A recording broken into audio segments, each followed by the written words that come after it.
Okay, this is the matters of State of New Jersey versus Emir Colonel Chauncey L., also known as Cornell Hall, also known as Cornell Dixon.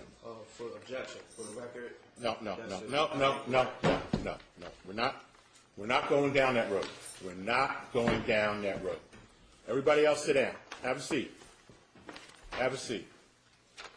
That's 0807727I, 0302282I, 0804441I.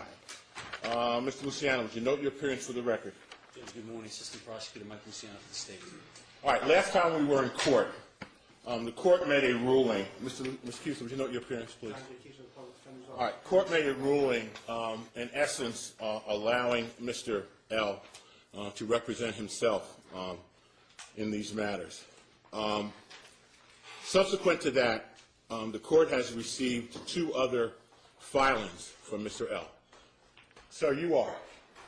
Sir, I am Alfred Tahel from the Aboriginal Law Firm. Are you a licensed practitioner? I am not. Well, on the other side, sir, on the other side of the railing. Thank you.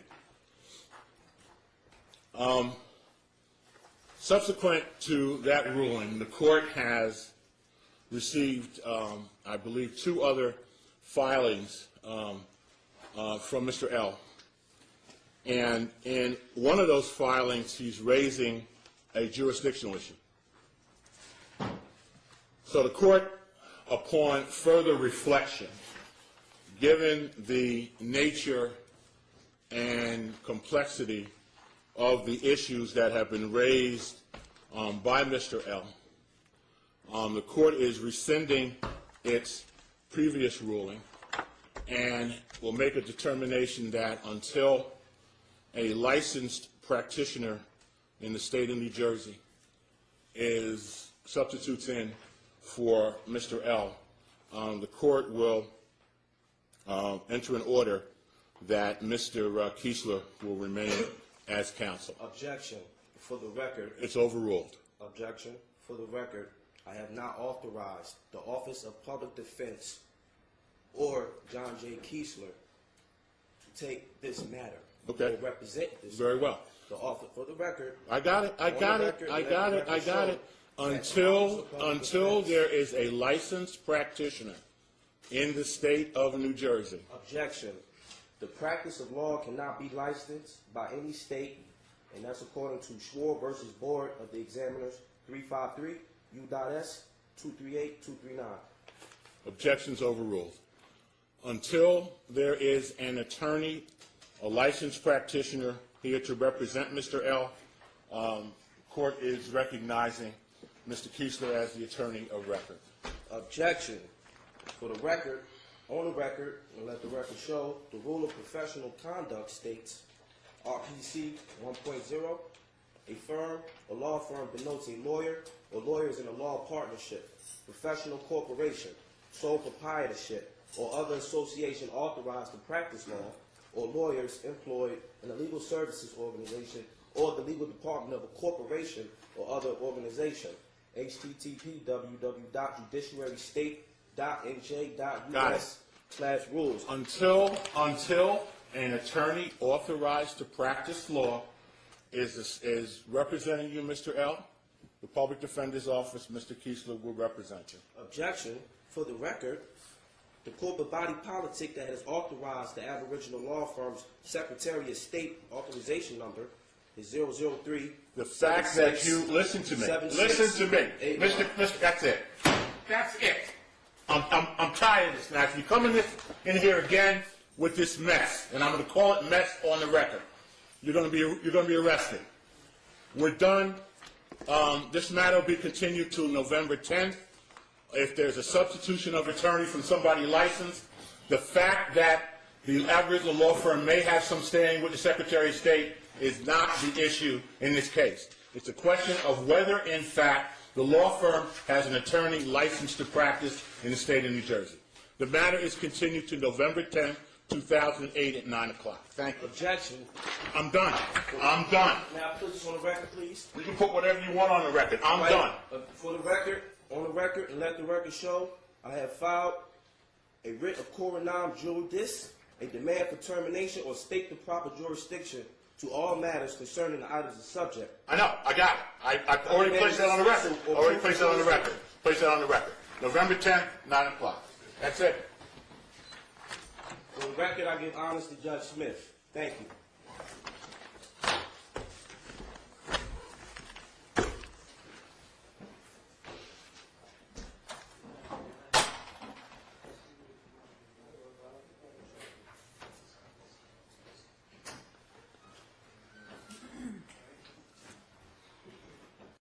And now, under indictment 08-04-0441, we will proceed to the matter of the State of New Jersey versus Cheyenne M. Kushmir L.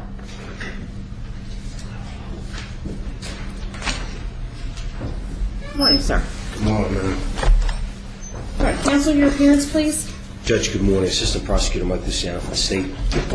Good morning, Cheyenne. Matilda Kushmir L. on behalf of the Aboriginal Law Firm. All right. Mr. Kushmir L., you are not here on behalf of the Aboriginal Law Firm. You are here as yourself. No, I am not, ma'am. I have authentic documentation concerning my identification. The state of New Jersey cannot have charges against Cheyenne M.K. Ill, considering it doesn't have jurisdiction. I'm not in the state of New Jersey, ma'am. I'm domiciling in North America, and I'm in Timbuktu. That's where we're at right now, ma'am. That's the indigenous name. I have treaty immunities according to the Article 6 of the Constitution. Now, I'm going to interrupt you for a moment, please. We will talk about all of those substantive issues and procedural issues in a moment. All right, ma'am. No problem. But you are not here as a representative of the Aboriginal Law Firm. You are here in my courtroom as a named defendant in a criminal indictment. Ma'am, with all due respect, ma'am, I'm not a defendant. With all due respect, ma'am, I am representing the Aboriginal Law Firm concerning this matter. If I may state for the record, ma'am. Sir, no, you may not. Listen to me. Objection. Sir, your name, please? Mayor KCL. First of Moroccans Society. First of all, please have a seat. Secondly, I do not allow people to call out from the audience, so please don't do that. All right, well, objection, ma'am. Sir, I do not allow people to call out from the audience. Please do not do that. All right. Thank you. Okay, well, for the record, ma'am. No, sir, do not call out from the audience. Please be seated and please be quiet. May you continue, ma'am? No. Okay. Sir, do not listen to me. I have that sheet.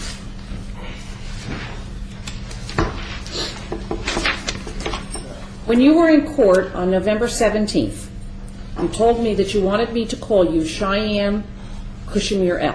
Matilda Kushmir L. Yes, ma'am. I'm sorry. Oh, you want me to use the full middle name too? You don't have to, ma'am. Well, remember I was asking you if I could call you Yes. Mr. Kushmir L. and you said no, you wanted me to use your first name?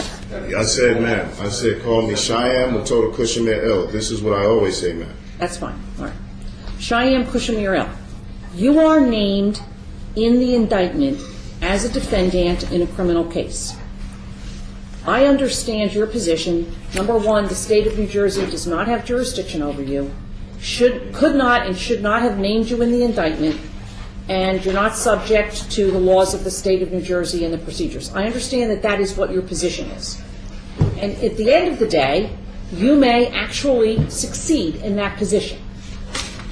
Someone may be determined as a matter of fact and as a matter of law that you're correct, and these papers will, and the indictment will be dismissed. But as of now, procedurally, in this courtroom, that is how you stand. Excuse me, ma'am. Objection, ma'am. The state of New Jersey has documentation of my identification. The original charge, ma'am, was charged to Brandon Casimir for possession of CDS exhibiting false document, possession of false document. That warrant, ma'am, was signed by George McCloskey. I served your office. Name's Gregory. Gregory McCloskey, ma'am. served your office with the proper documentation that the oath was not signed or the warrant wasn't signed, man. Therefore, if you can give me a minute to get my paper situated, I can tell you exactly what I'm talking about. I understand what you're talking about, sir, but this is the problem. We are not talking about whether the indictment's going to be dismissed, whether the issuance of the warrant was improper, whether the oath is improper. We're not talking about any of that yet. We will get to that eventually, but we are not talking about that yet. We're talking today about whether you are going to proceed representing yourself or whether you are going to need an attorney to represent you. Ma'am, I'm not consenting to any of the proceedings. I will not be making any agreement with any attorneys at law, providing I haven't given any of them power of attorney. I'm only here under threat, duress, and coercion because I've been falsely imprisoned under false identification with proper documentation from the state, man. Not from the state, but authenticated by the state, man. I'm here under threat, duress, and coercion. My property was stolen from me. So I cannot represent myself. That's impossible to do, man. I'm here in propria personae juris. I'm here before you. This is not the person or the man that was charged. Brandon Casimir is Brandon Casimir. That's a dissolved entity. Brandon Casimir origins starts in Brooklyn, New York. I have documentation. Well, it also says, also known as. I'm not. That is incorrect, man. And on November 17th, the indictment was amended to reflect your correct name, which you have told me. That is my identity, then. Cheyenne, your name, your identity, whatever you want to call it, as Cheyenne M. Kushmir L. My purpose today, and I'm going to repeat this, is to decide whether you are going to continue to appear in this courtroom without the benefit of legal counsel, or are you going to have an attorney? And if I decide that you need to have an attorney, you don't have to agree. You and I probably during the course of the proceedings are going to disagree about a lot of things, but that's fine.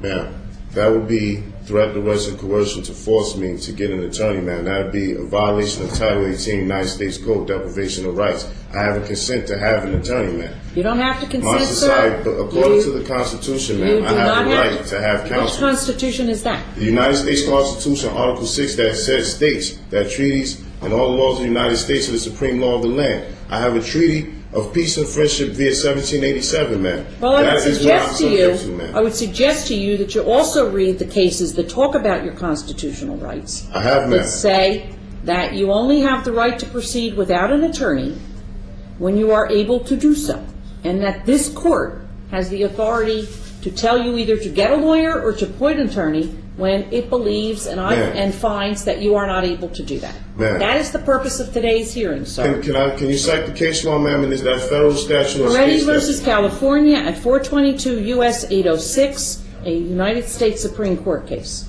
Okay.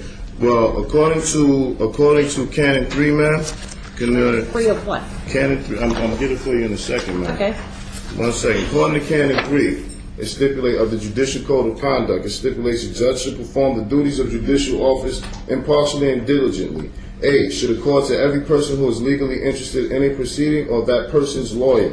These are members of my society who are interested in this legal proceeding, man. And you are obligated, according to the Code of Judicial Conduct, to allow them to be able to consult with me about these issues.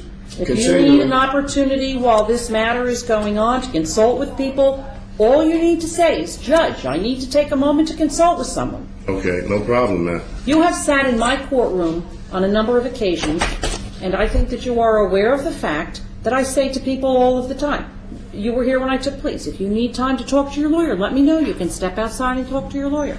Well, my society has power of attorney over my person, man. And according to Canon 3, as was stated, just finishing up, it says, except as authorized by law, neither initiate nor consider ex parte or other communications concerning a pending or impending proceeding. So, just to put that on the record, I would like to consult with my counsel for my society, man. Before proceeding any further? Before proceeding any further, man. Certainly, sir. You may step outside. Listen to me. You may step outside into the lobby. Yes, ma'am. And it's now, I'll give you 5 minutes. No problem. And come back in, sir. No problem. Officer, I don't want those people standing in that front row. I told the man to sit down, make them sit down. The other thing is, I don't want a phalanx of sheriff's officers across the back door. It is intimidating to me, and I don't want the litigants in my courtroom intimidated like that. So please tell them. You know, if the undersheriff wants to talk to me about it, that's fine. This is my courtroom.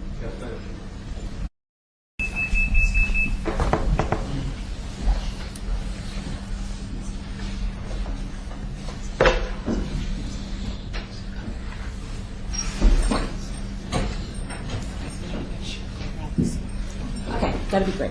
All right, sir, you've had an opportunity to consult. Yes, ma'am. Just for the record, I'm a Moorish American, Aboriginal, Indigenous man. Hold on, I'm going to write this down. I'm a Moorish American, Aboriginal, Indigenous man. You're talking too fast. Moorish American, Aboriginal, Indigenous, sovereign man. Okay? And as far as jurisdiction, man, according to case law, federal Supreme Court statutes, there's no discretion to ignore lack of jurisdiction. See, Sir, I'm going to interrupt you because I'm going to repeat once again. We haven't even gotten to the issue of jurisdiction yet. The issue is whether you are going to appear in this courtroom with an attorney or without an attorney. Simply that small issue. I understand After we decide that issue, we will then move on to the issue of whether this court has jurisdiction over you, whether the charges are against you, all of those things. But for today, I just must say, man, to add on to what you're saying, jurisdiction, for the record, can be challenged at any time. See Lantana versus Hopper. I'm raising jurisdiction now, man, asserting my constitutional right, and jurisdiction hasn't been proven. I haven't even had a rebuttal from the prosecutor, man. There hasn't even been a rebuttal. The judge is not supposed to be the arbitrator. I haven't had a rebuttal once from the prosecutor. I can assure you I am not an arbitrator. Understand. I've sent plenty of documentation asking for the returning of the documentation that the prosecutor office holds in regards to the fact of my identity and it proving that the state has no jurisdiction. And jurisdiction, again, can be challenged at any time. See Lantana versus Hopper. The burden shifts to the courts to prove jurisdiction. See 100 SCT 2502. There is no discretion to ignore lack of jurisdiction. See Rosemond versus Lambert 46-9 F2D 416. So, with that being said, man, can jurisdiction be proven for the record? I'm here under threat, duress, and coercion. Because I'm here, I'm not here on my own free will, other than threat, duress, and coercion. On the bail recognizance sheets that was signed, Brandon Casimir isn't signed to that. That's who originally was charged. If you amend the court records to say and reflect that Brandon Casimir is also known as Cheyenne Cushmere Ill or Cheyenne Matola Cushmere Ill and any and all derivatives, that would be improper and that would be illegal and unlawful because I'm not also known as Brandon Casimir. The documentation that was given to the officer was given when he asked. I gave him authentic documentation from the state of New Jersey. That was authenticated, authenticated by the state of New Jersey. That officer had no jurisdiction. He asked where I was traveling. I said Timbuktu. This land is indigenously called Timbuktu. I have the right to assert that right according to Article 6 of the treaty. I'm going to interrupt you. There are some people that believe that this is the state of New Jersey. You may not believe that. But there are people that believe that this is the state of New Jersey. Belief is not reason and facts, man. So because the state of New Jersey gives out authentication documentation on West State Street in Trenton, New Jersey, that's why I know the state of New Jersey to exist at. The state of New Jersey is not the soil of the land. So if anyone thinks that the state of New Jersey is the soil of the land, they're sadly mistaken. Well, I think that there are probably some people that believe that you are sadly mistaken. But that is not the issue today. If you wish to address the issues that I have brought before that, no. My issue today is, are you going to appear with a lawyer or are you going to appear without a lawyer? That is the only issue I am addressing today. I am not addressing the issue of jurisdiction. Excuse me, ma'am. According to the federal case law in the United States Constitution and the United States Supreme Court, And when that authority delegated the to issue them, is raised properly before this court, I will consider. being raised at any time, man. Excuse me a moment, please. There is a lot of talking going on in the courtroom that I can hear. If I can hear it, it is being recorded on our recording system. Two things. I don't think you want people on the recording system to know what you're saying. The second is you're interfering with me. If it continues, I will have to ask you to leave the courtroom. Objection, ma'am. According to Canon 3, a judge to the court to every person who is legally interested in a proceeding or that person's lawyer full right to be heard according to law. Asking us to leave the room, man, is I'm not asking you to leave the room at all. I'm asking people who are speaking so loudly that they are interfering with the proceedings. You asked me, am I going to proceed with attorneys? This is my society, and my greatest society exists beyond these walls. They have power of attorney, a written agreement, contractually. That's a constitutional right for us to be able to enter into. What do you want them to do? Who is it actually that holds the power of attorney? My entire council. This is my council. And what do you want them to do? In this courtroom according today. to constitutional law. No. Tell me the actions that you want them to take in this courtroom today. Counsel, I want my society members Sitting next to you? Yes, counseling me. That is not going to happen, sir. Well, that is improper and illegal, man. It is not. According And to when you Canon need to 3. consult with them, you simply tell me. You can step outside. We have a private conference room on the left-hand side. You can consult with them there. According They to are the not Code going of to sit at the Judicial council Conduct. table with you. According to the Code of Judicial Conduct, man, that's not stipulated in Article 3. There are a lot of things that aren't stipulated in Article 3, including the fact that you and I need to consult with one another. We need to be polite to one another. Absolutely, That's not ma'am. there. Absolutely. So there are a lot of things that aren't there. I'm being polite as possible, ma'am. I'm not suggesting otherwise. Okay, and just to add for the record once more, Is this all for the record? Yes, this is all Okay, for then the you record. let me know when you're finished putting it on the record, and then you and I will continue with our discussion. Ma'am, jurisdiction can be challenged at any time. See Lantana versus Hopper. I'm raising the jurisdictional issues right now, man. You're asking me to assert whether or not I will have an attorney at law be representing me. That is impossible, unlawful, and illegal, and that is against your constitutional oath if you force me to get an attorney at law. I've already asserted the fact that jurisdiction can be challenged at any time. Courts must prove on record all jurisdiction facts related to the jurisdiction asserted. We can't proceed until jurisdiction is proven. You finished? Yes, ma'am. Okay. The issue we are going to discuss today, and I'm going to repeat this for the last I move time. the court, ma'am, to dismiss this case for lack of jurisdiction. Denied. Jurisdiction You want the can't be court, challenged at any time, ma'am. don't repeat yourself 4 times, please. I listen carefully, I write things down. If you wish to file that sort of an application with the court, it can be filed in writing upon has already been notice, filed, ma'am. upon notice to everyone involved. I am not going to repeat myself again.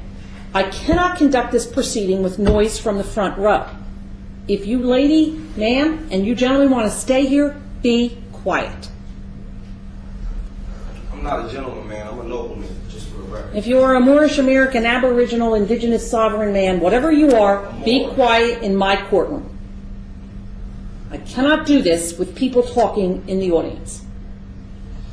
Can jurisdiction be proved, ma'am? Sir, we are not dealing with the issue. I told you before. You want to raise that issue, you file an appropriate motion. Has been filed, ma'am. No, I haven't seen it yet. I'll deal with it when I see it. If it's not in the appropriate form, it's not going to get dealt with. The issue today is whether you are able to proceed in this proceeding with a lawyer or without a lawyer. I'll be proceeding, ma'am, in propria personis to juris with the right of my society and law firm to consult me. Well, all of that is well and good. The decision I'm going to make today is whether you are going to have an attorney at law who is admitted to practice law in the state of New Jersey and representing you. And that's what we're going to talk about now. Excuse me, ma'am. The practice of law cannot be licensed by any state. Board versus Swear. A plenary license is not a license to Now, what's the practice case law that you just cited? in a license. What's the case you just cited? Board versus Swear, ma'am, or Swear versus Board. Let me Right. get it. Yeah, did you read that case? Yes, ma'am. Yeah, I what did is it read the about? case. What is it? Why don't you tell me what the case is about? I'm not here to get into subject matter, ma'am. I'm simply stating for the record. Sir, you cannot sit at that table and read part of a sentence out of a United States Supreme Court case and tell me that it means that the practice of law cannot be restricted in any way. Ma'am, it can be restricted for those who are U.S. citizens. I'm not a U.S. citizen. I'm a Moorish American, indigenous, sovereign. I've already stated this for the record. Well, in fact, all that case had to do with whether the state of Georgia could stop someone who was... Objection, ma'am. I am not making an application. I gave you an affidavit of fact. It is your duty to dismiss this case because this court has no jurisdiction, and the complaint warrant, according to the governing rules of the courtroom for the state of New Jersey, hasn't been signed.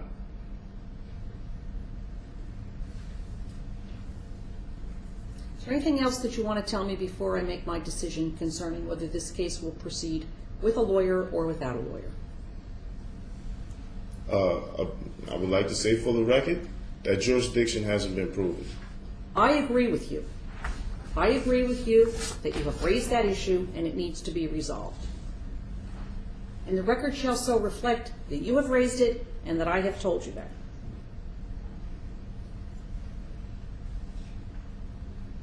Anything else you want to say? Until this court can prove jurisdiction, these proceedings are colorable, fraudulent, and I will be proceeding with the law because it always provides a remedy, and I will be filing criminal charges, and I will be filing criminal charges and civil suits in federal court regarding this issue.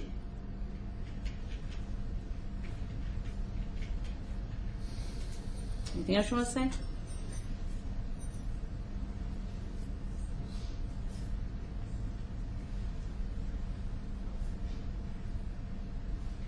Nothing else for the record other than jurisdiction hasn't been proven for the record. And I'm here under threat, duress, and coercion.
Is that everything you want to say?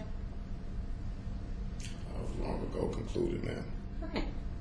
I'm going to render my ruling now then. On April 22nd, 2008, an indictment was filed, or was handed down by the grand jury. And the title of the indictment, and it's indictment 2008-04-0441. And the caption of the indictment is the State of New Jersey versus Brandon Casimir, also known as Cheyenne M. Casimir L. There is another defendant, Cornell C. Dixon, also known as Colonel Chauncey L., also known as Cornell Hall. I'm not Brandon Casimir. There have been lengthy discussions in this courtroom with regard to whether Brandon Casimir is a real-life person, not a real-life person. someone who used to exist, who doesn't exist now. There's been a lot of discussion about that. The Moorish American Aboriginal Indigenous Sovereign man who stands in my courtroom this afternoon has advised me that his name is Cheyenne Matuto Kushamir El. Objection, ma'am. My name is not Cheyenne Matuto Kushamir El. That is my attribute. A name is a name or label of a corporation.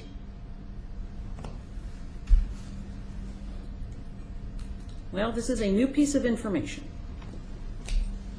I've never put on the record, ma'am, for the record, that my name was Brandon Casimir. The Moorish American Aboriginal Indigenous Sovereign man who stands in my courtroom today has the attribute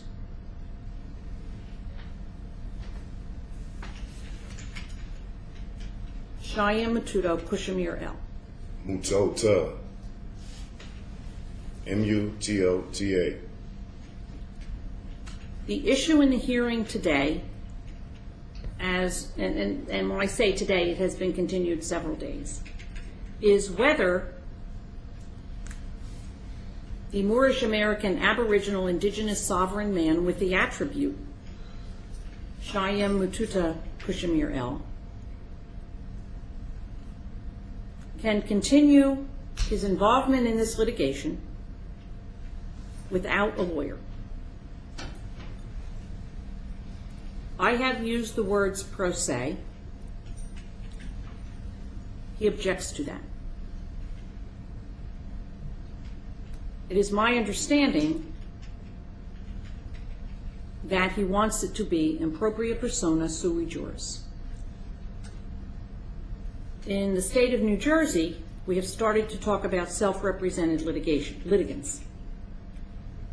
However you call it, the issue is the same, and that is whether this person can continue in this litigation with or without an attorney.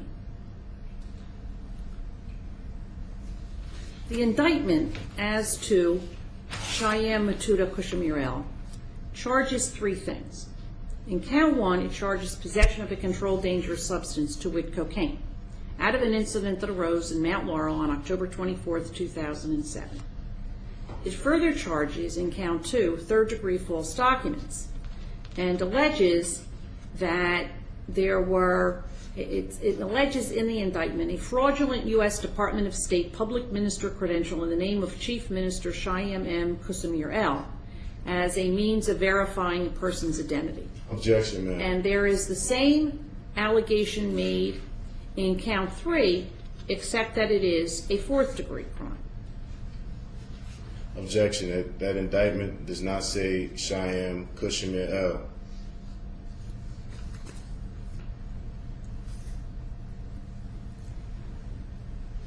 Of concern to the court today and always, and under the line of cases of Prasathi, Reddish, and most recently, State of New Jersey versus Pascal Dubois at 189 New Jersey 454, is whether a litigant knowingly and intelligently waives the right to be represented by counsel when he or she says to the court, I don't want a lawyer. Objection. I already stated for the record that the Aboriginal law firm has power of attorney over Cheyenne Matuto Kushamir El. The inquiry that the court must make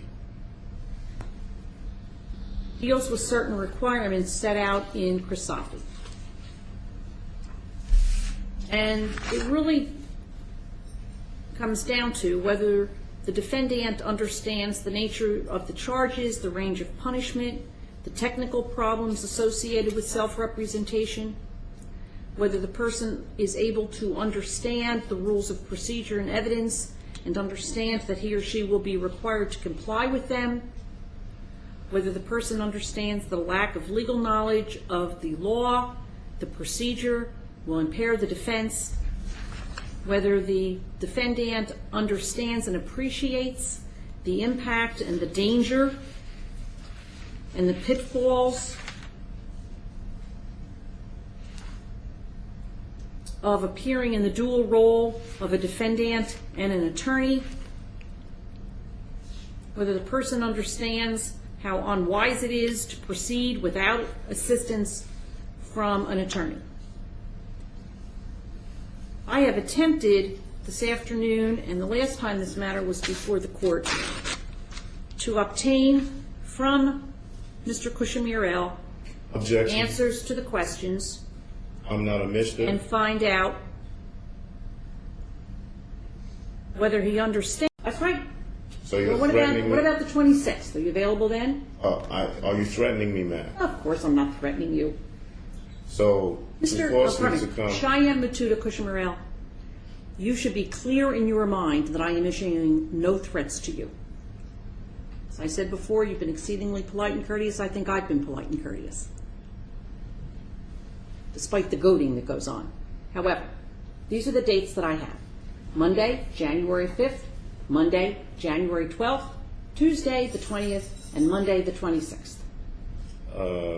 Any of those days better than another for you? I'm not subject to the court's jurisdiction, so I will not be able to physically attend any of the court hearings. Well, appear metaphysically then.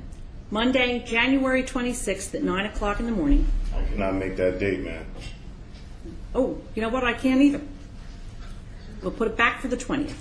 Under threat, duress, and coercion, I No, choose sir, Tuesday. not. You want Tuesday the 20th? Under threat, duress, and coercion. Tuesday the 20th at 9 a.m. And if you're not able to be here physically, you can be here metaphysically. What we will decide on that day is we will do the briefing schedule so that we can decide the issue of jurisdiction. Okay, can you clarify, what do you mean metaphysically?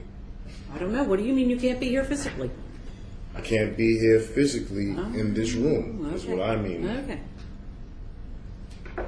Can you clarify? No, I cannot, and I will not. On that day, we will set the briefing schedule so that the issue of does this court have jurisdiction can be heard and determined. All right? Agreed. Pardon me? Agreed. So all the briefs that I have, we will collect. If we need others, we'll tell you when they're due, and I'll give a hearing date. That's the issue that will be decided on that day. Now, I note in this particular case, there is another person who is named in the indictment.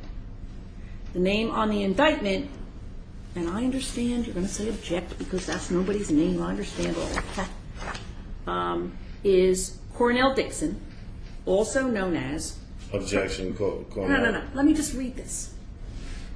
Cornell Dixon, also known as Colonel Chauncey L., also known as Cornell Hall. I am unable at this time. I know that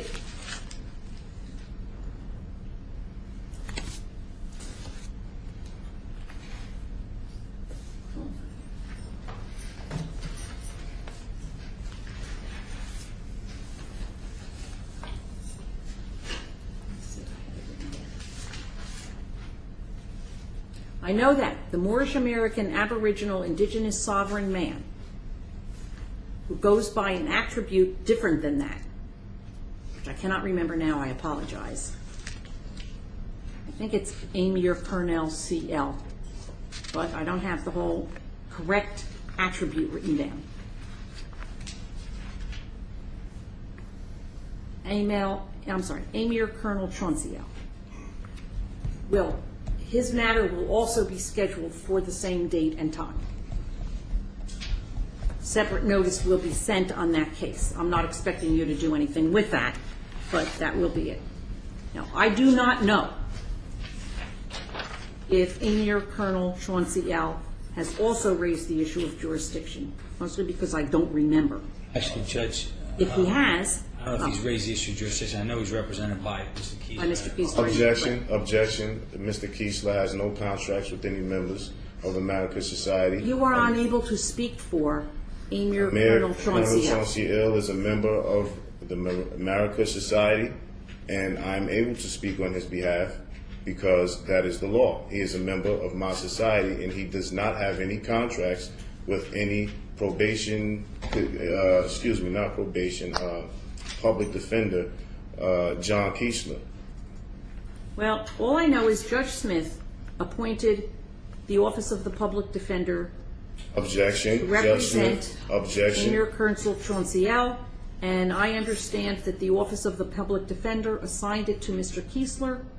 Objection, ma'am. Whether you object or you don't object, that's the status. But in any Judgment event, what I wanted to released. advise you of this is I do not know if in the proceedings involving him, the issue of jurisdiction has been raised. We will discuss that on the 20th as well. I assume he's raising the same issue. Has that issue been raised, Mr. Luciano? Judge, I will say I think the papers have been filed together.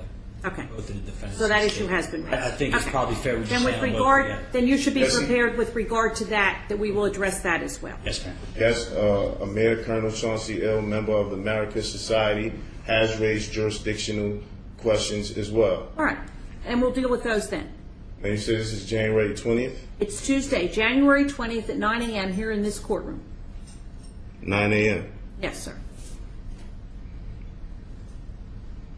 And again, in addition to whatever else we have to do in this case on that day, we will set a briefing schedule and a hearing schedule so that the issue of jurisdiction can be determined. Because as I told you before, I don't know if you listened, I acknowledge that you raised that issue, and I acknowledge it has to be decided. Mr. Luciano will be prepared to address that issue as well. Because the way it happens in these cases, and I'm telling you, you're not a lawyer, but in any event is, you raise the issue, you present whatever law, whatever facts you have, Mr. Luciano gets to respond, we have a hearing, there can be oral arguments, sometimes there isn't, and then I decide if the court has jurisdiction. Objection, ma'am. I am a lawyer of my society, the Marakush Society, and all right. Good. Anything else in this matter this afternoon? No, ma'am. All right. Nothing further from the state, Now, Judge. Thank you. you did have some papers that you showed me, and we gave them back to you because it looked like that might be your only copy. Are you filing them with the clerk of the court? They've already been filed with the clerk of court. Clerk of court. Can I just tell you something? Yes, ma'am. You are filing things that you want me to see, and you want me to see them sooner rather than later. When you file them downstairs, put a little, do you use Post-its? The little Yes, Post-it ma'am. that says, please deliver this to Judge LeBon's chambers, or you don't even have to say please, not to be polite, although you are exceedingly polite.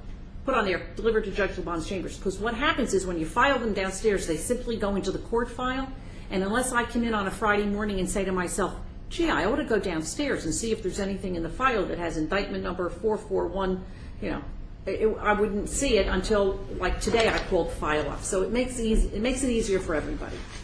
Robin. Anything else? Thank you very much. Court is in recess. Honest.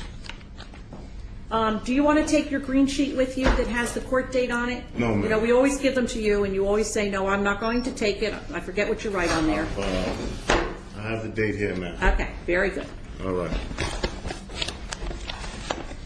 Have a beautiful day.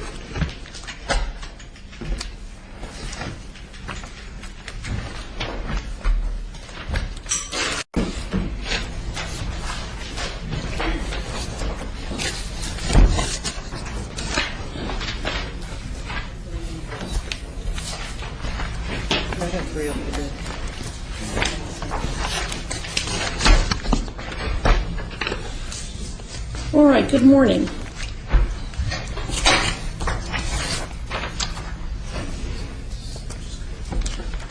This is under indictment 08-04-0441. Counsel, your appearance, please. Judge, good morning. Assistant Prosecutor Mike Luciano for the state.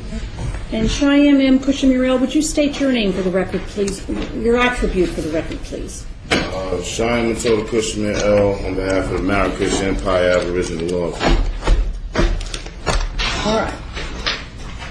I want to ask you a couple of questions, please. The first question I want to ask you is, are you employed? Objection, ma'am. This hearing is supposed to be about jurisdiction. This court has no jurisdiction. The court has no jurisdiction to determine its own jurisdiction for a basic issue in any case before a tribunal. Well, if I have no jurisdiction to determine my own jurisdiction, how are you going to get that issue resolved? Listen, this case in this courtroom is a culpable, incompetent court of jurisdiction. You can't, according to federal case law, you can't set another hearing to reach and determine your own jurisdiction. As I've stated for the record plenty of times, I'm only having threat, duress, and coercion, and because the prosecution falsely holds my property, and I'm here to clarify that matter. Other than that, I'm here under threat, duress, and coercion. It is completely against federal case law. It has power to act, and a court must have the authority to decide that question in the first instance. That's Rescue Army versus Municipal Court of Los Angeles. A departure by a court from the recognized and established requirements of law, however close apparent adherence to mere form and method of procedure, which has the effect of depriving one of a constitutional right, is in excess of jurisdiction. You have the flag right behind you, ma'am. May I interrupt you for a moment, You please? may not, ma'am. Then Objection. would you, when you're done speaking, would you let me know so that I can ask a question? I'm not obligated to answer any questions, so I have no intentions of answering any question. Well, I'll ask it anyway, and then I'll ask it anyway, and you can decide what you want to say. Thus, where a judicial tribunal has no jurisdiction of the subject matter on which it assumes to act, its proceedings are absolutely void in the fullest sense of the term, Dillon versus Dillon. Courts enforcing mere statutes, as it is to my understanding, that this is a statute, not a constitutional violation of law. In fact, one of the hearings I had with you, you said people are not charged with constitutional violations.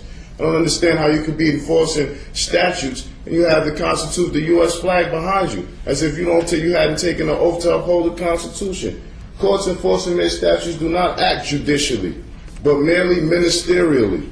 Thus, no judicial immunity, and unlike courts of law, do not obtain jurisdiction by service of process, nor even arrest and compelled appearance. Boswell versus Otis. I've been here 3 or 4 times under threat, duress, and coercion. Prosecution doesn't even have folders in front of him. He has no objections. He has nothing to say. He cannot prove jurisdiction. This court should have been dismissed this case. This is a colorable court of incompetent jurisdiction.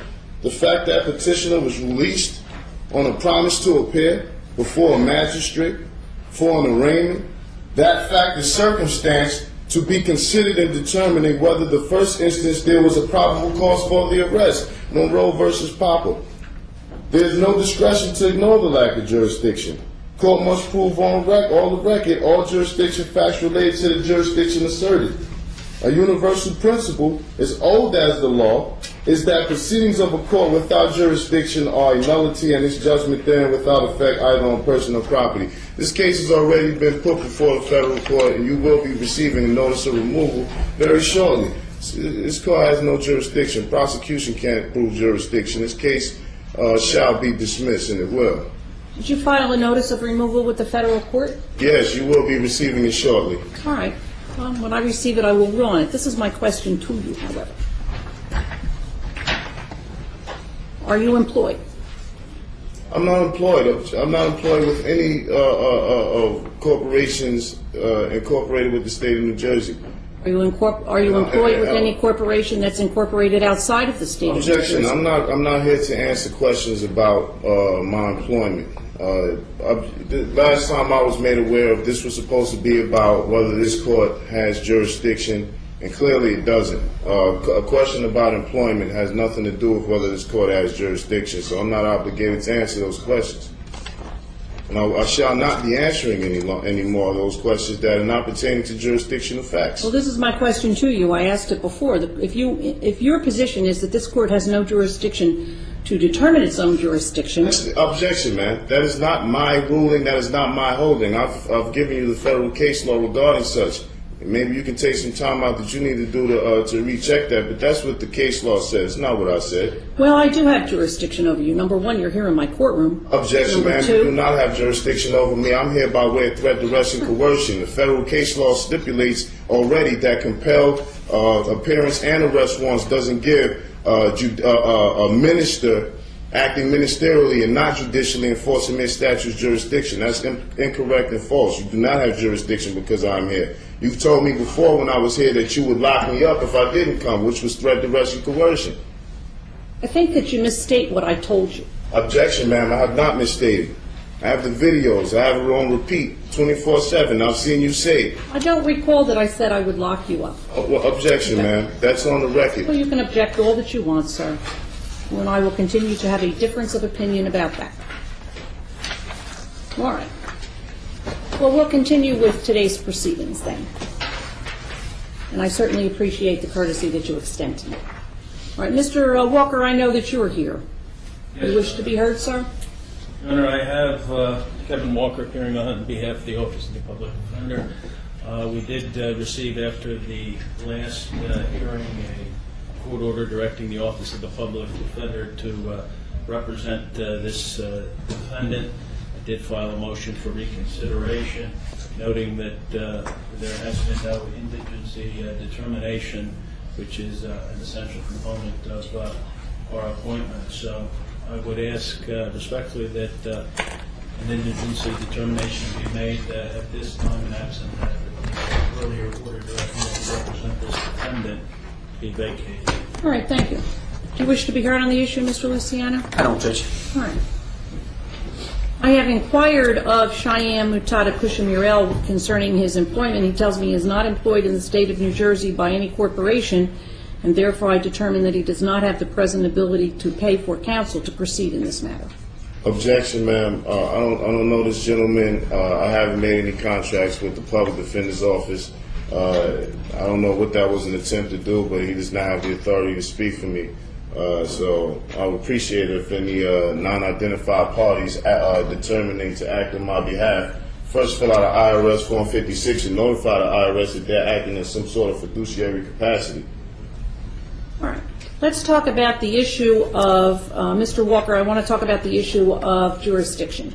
One of the issues that has been raised in this case and has been raised over and over again that really needs to be determined before we can proceed with it is with regard to jurisdiction.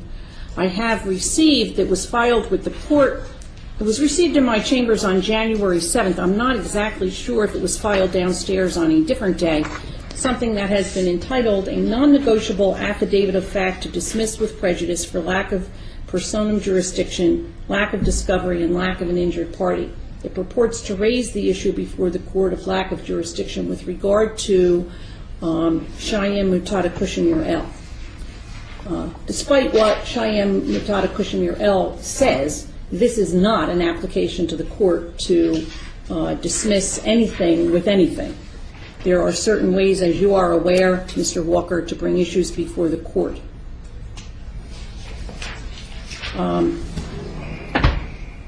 What we need to do is have the issue brought before the court properly by way of a notice of motion. I don't even know if Mr. Luciano got a copy of this, but certainly you know that any motion filed has to be served on the prosecutor. How much time does your office need in order to do that? And did you receive a copy of this? Judge, I have not received a copy of that, and before I address that issue, I would respectfully request that you inquire into this defendant's assets to see whether he has a present ability to retain private counsel. Well, he tells me he isn't employed by a corporation, so... Objection.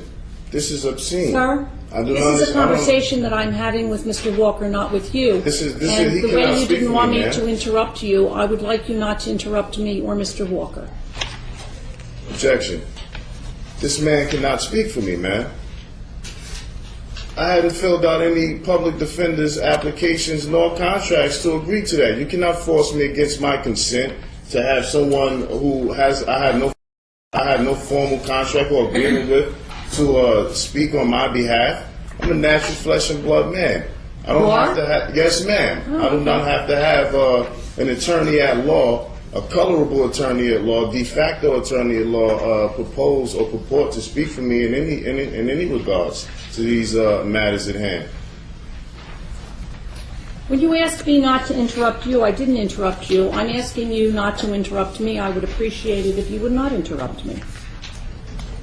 Well, I've inquired of him. He tells me he's not employed. Well, Judge, I think he indicated he's not employed by a corporation in the state of New Jersey. I would respectfully request that Your Honor ask him whether he has any employment at all. Do you have any employment at all, Shyam Mutada Kushamir El? Objection, ma'am. I'm not here to answer questions from a third-party perspective from a de facto attorney at law. However, for the record, my job in service to man is to uplift fallen humanity. That is my job. Do you receive a compensation for uplifting fallen humanity? My job is to uplift fallen humanity. Do you receive any compensation for only the compensation of goodwill that I receive from God. Is it uplifting fallen humanity? All right. So I take it that you don't receive any money for that. Do you have any bank accounts, stocks and bonds, things of that nature? Objection, ma'am. I'm not going to be answering any of these questions as they're unintelligible and they have nothing to do pertaining to jurisdiction. As it was told, Unintelligible. Which of the words did you not understand, sir? And I will use different I don't words. understand the entire proceeding. This is colorable and foreign to me. I'm from a different society. We're not used to these proceedings, these colorable proceedings. And You can say to me, excuse me, over you're asking and me over, questions that are that not you relative do not understand to and that it is jurisdiction. not intelligible, and I do not believe you.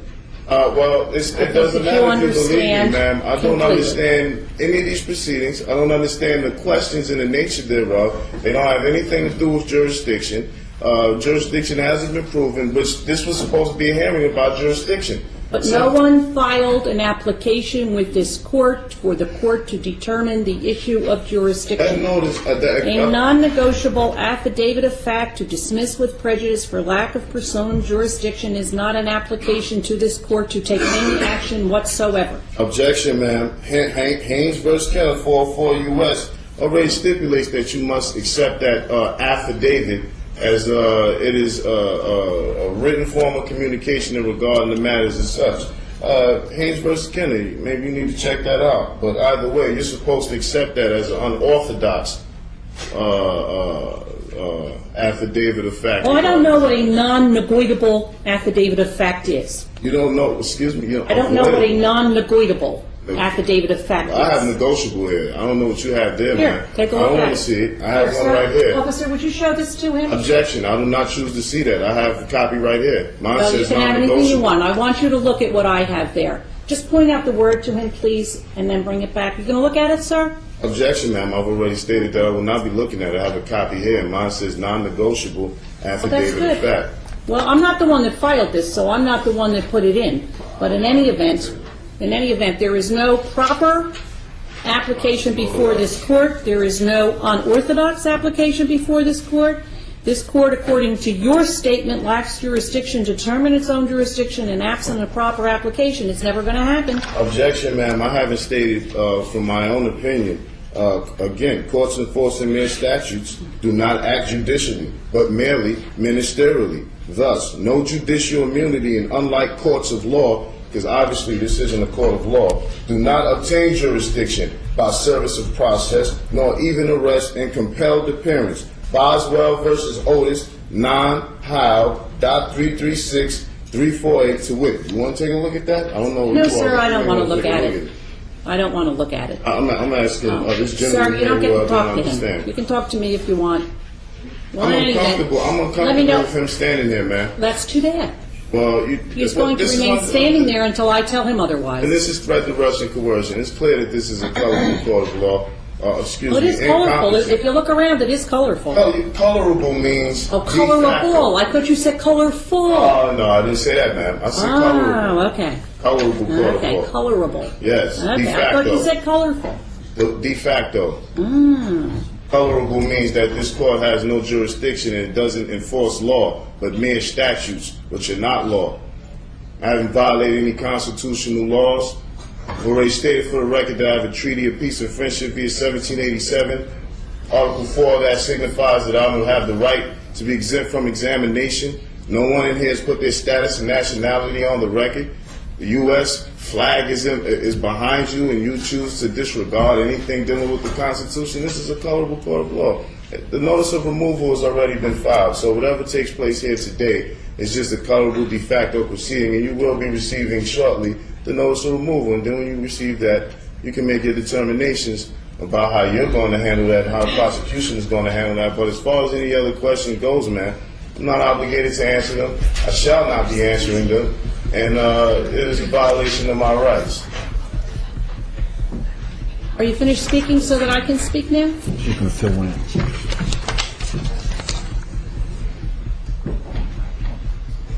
Again, I am satisfied from what little Cheyenne Mutada Kushamirel has said that he lacks the present ability, since his job is uplifting fallen humanity and the only compensation he receives is the grace of God, and I find that he lacks the present ability to obtain counsel to represent himself. If in fact, however, this matter is going to be removed to federal court, I don't have a copy of the notice of removal, so I don't know what the status of it is. We, of course, will take no further action in this court. I'm not aware of it being filed, but I take Cheyenne Mutada Kushmirel's word that something was filed with the federal court that purports to be a notice of removal. If it's the same as the kinds of things that get filed with me, I'm not sure it's ever going to happen, but we'll do that. But in any event, what I will do is, there are several things that I want to do today. I know that your office needs some time, and I do have a copy of the non-negotiable affidavit of fact, which I will make available to you, and we'll give it, I think. The first thing that I want to do is this. In this matter, which is under docket number or indictment number 08-04-0441, there are two named defendants. There is Cheyenne Mutada Kushmirel. Objection, man. Miss Mutoda. Mutoda? I don't understand about your phonetics. I have to pronounce words. It's Mutoda. Mutoda. Mutada. I thought you had told me it was M-U-T-A-T-A. No, M-U-T-O-T-A. I stand Mutoda. corrected.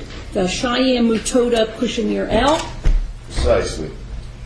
And the other person named in this is Nobel Amir KCL. And I am going to sua sponte sever these matters so that there are it will no longer track as one case, but will track as two separate cases, so that I can list them on separate days and deal with them separately. Let's see.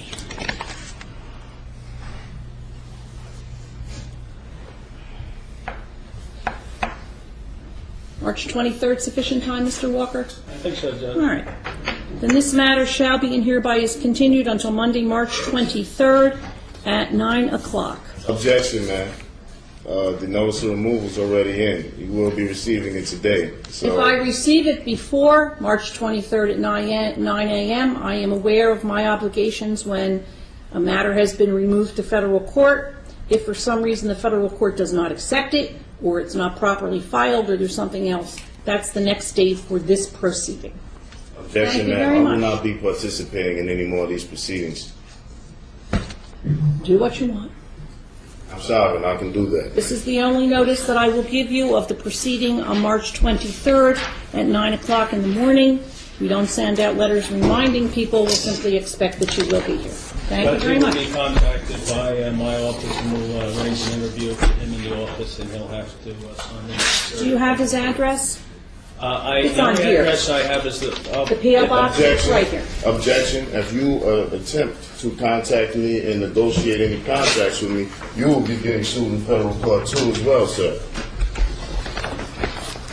All right. Thank you very much.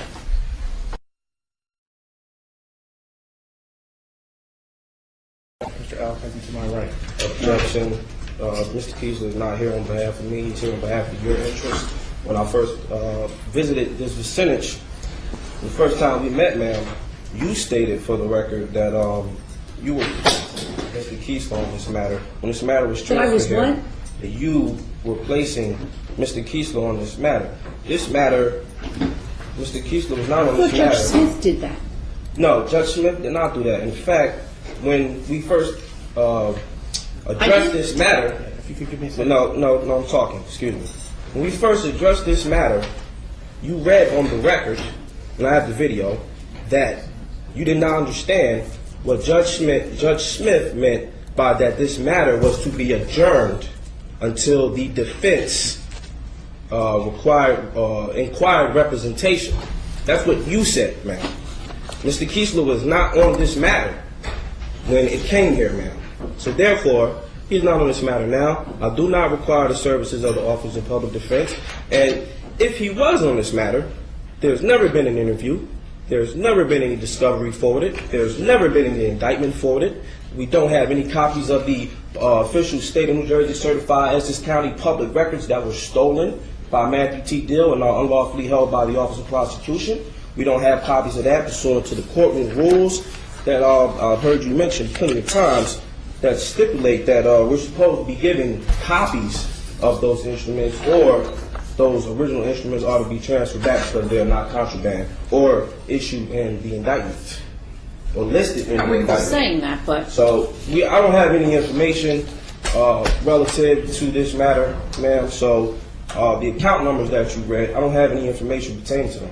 thank you, sir. Judge, if I Mr. could Keesler. just clarify the record. In proceedings that took place downstairs before Judge Smith, Your Honor, he had removed the Office of Public Defender from Representative Mr. L. He then later reversed that ruling and sent the matter upstairs to Your Honor. So, as a point of clarification, when we came up here, you had indicated that, given the fact that Judge Smith had reversed that order, that the Public Defender's Office was in on this matter. All right. Thank you for refreshing my Well, record. thank you. Now, sir, I'm talking. If you But wait, this is not your case. Well, I'm talking. Objection. Please wait. He is Amir, not my Amir attorney. ACL. Noble. He may not be Not Nobel. Not Nobel. Amir Noble. ACL. Mr. Keesler is speaking to the court. Whether he's speaking on your behalf or on his own behalf, please extend to him the courtesy that has been extended to you and let him finish speaking.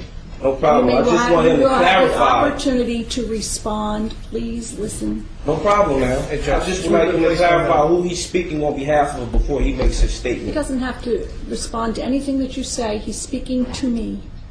Thank you, sir. Judge, that brings us to our next point. Quite frankly, Judge, we need to make a motion from our office to be relieved for non-cooperation. When we were representing Mr. L, Judge, we had forwarded information on to Mr. L. It was returned to us, Judge. There's no communication between us. He Did has you send it to indicated- the post office box address? You've sent it to multiple addresses, Judge. Objection, ma'am. Given the fact that it's clear, Judge, he stated numerous times he doesn't want us to represent him. He will not cooperate with us, Judge. We can't effectively represent someone who does not want us. So if Your Honor requires a formal written motion, Judge, I can have that filed by the end of the week. But realistically, Judge, we're asking to be relieved for non-cooperation. Objection, ma'am. I wish that... What is your objection, and I'm to what are you objecting to the objecting? fact that there hasn't been any information forwarded to my office's P.O. box.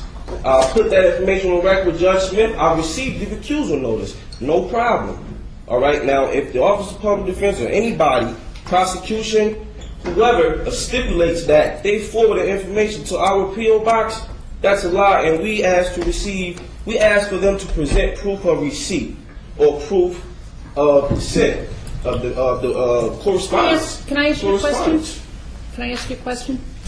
One of the things that you say is that you've never received a copy of the indictment. Exactly.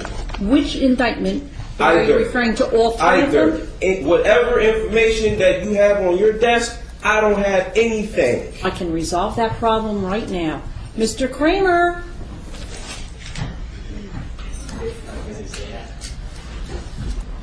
I need you to make a copy of something for me, please.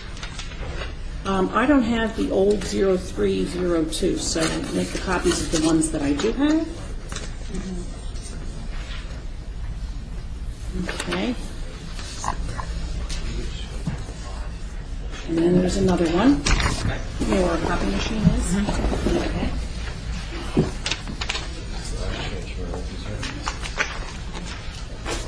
As well, I don't have... Just a moment, please. Sir, please. I'm looking through the file. I can't listen to you and also look through the file at the same time.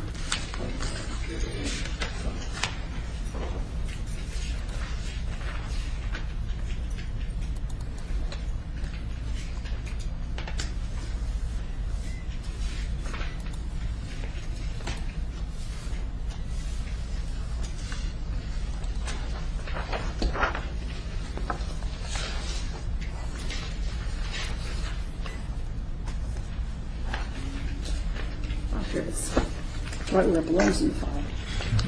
That's bad. If you could make one copy of each of these and bring them back to me.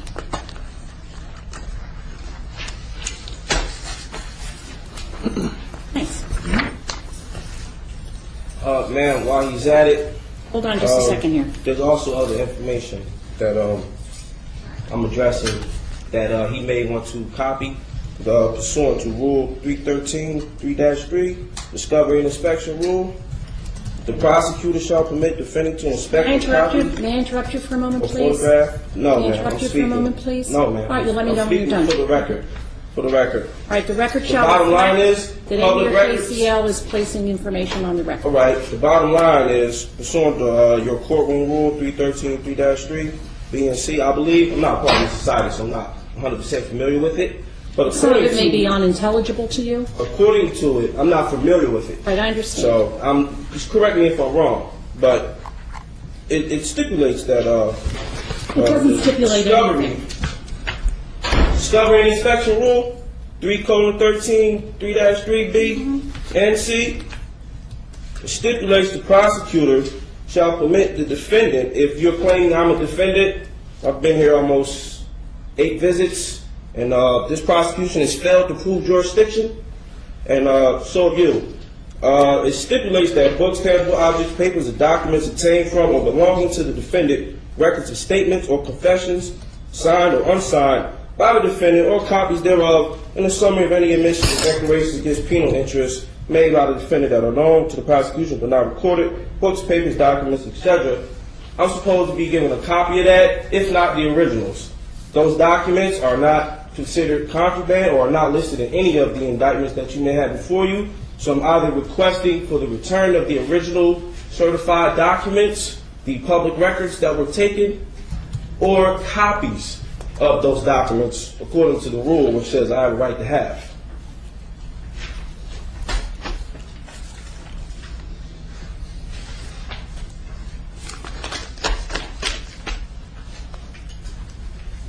I'm also going to address that on the 12th, I believe a week ago, you stipulated that today's matter will be relative to jurisdiction, your jurisdiction or the prosecutor's authority of jurisdiction. You have no jurisdiction, and neither does the prosecution, Burlington County, the state of New Jersey, or the United States.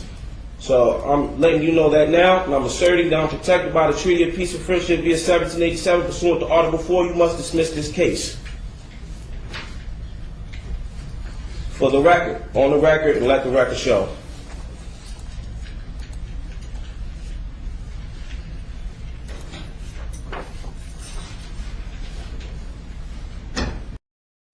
As a It is not my constitutionally obligation, and do oath- not point to Yes, me. you have a constitutional oath to uphold the Constitution, ma'am. You misunderstand the procedure. I will attempt to Objection. explain it to you. The Objection. documents that you want are not documents that are in the court's file at this point in time. Objection, I don't know ma'am. if they would ever be in the court's file at this point in time. If That's your not- position that's not my problem, ma'am. If you, absolutely, it's your problem. But no, Because that's if your not my position problem. is that you want them from the prosecutor, and you have requested them from the prosecutor, right. and the prosecutor has failed to give them to you, That's right. you can make the appropriate application to the court, and you can say to the court, I've asked for them, I'm entitled to them, I haven't gotten them, order them to give it to me. I've already I have filed received no a such- notarized affidavit of fact in reference to return of property weeks ago. A notarized affidavit. So if you're telling me you don't have to acknowledge affidavits, all right, that's what your statement is. However, bottom line is this court has failed to prove jurisdiction and has avoided the issue of jurisdiction at all costs. And nobody in here has the status. All right? Nobody has proven status, and nobody in here has the authority to proceed. Now, the last hearing we discussed, you stated that Could you please this stop yelling matter, at me? this matter, you stated, ma'am, for the record, you stated that this matter was relative to jurisdiction, not Mr. Kiesler's position here and not anything else. You stated that you were giving the prosecution a chance to prove jurisdiction, and he's not even the assigned prosecutor to the case, but obviously he's remaining silent, and he has nothing to state. So I move that this case be dismissed. When there is an appropriate application before this court to address the issue of discovery violations, jurisdiction, or anything else, the court will act. Filing a notarized or not notarized affidavit is not an appropriate way to bring a matter before the attention of the court. What you must file is a notice of motion that sets forth the relief that you want, and it needs to be supported with a certification, an affidavit, whatever it is. Can you repeat that, ma'am? Notice of motion. This is And that- exactly what I told Cheyenne Matoda Kushmir L.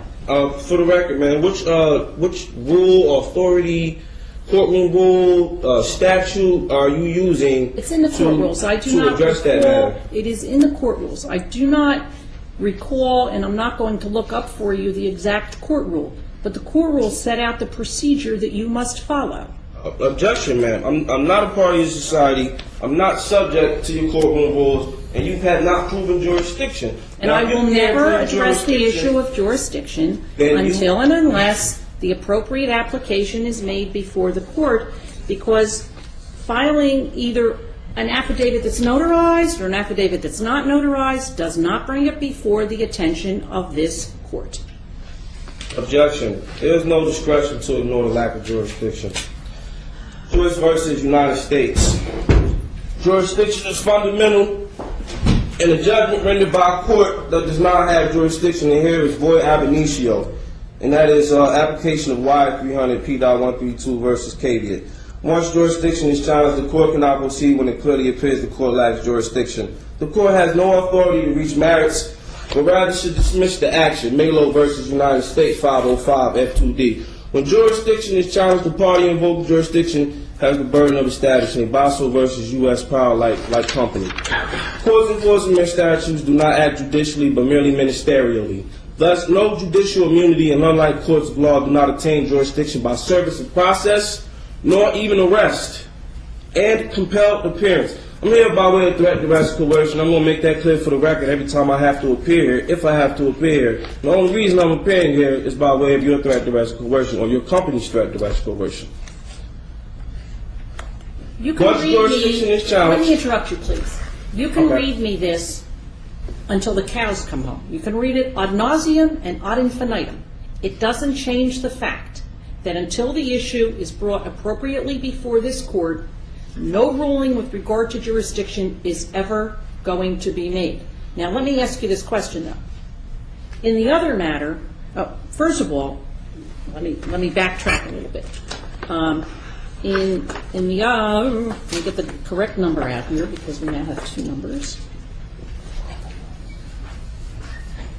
In the case with indictment number 08-04-0441, which is the one in which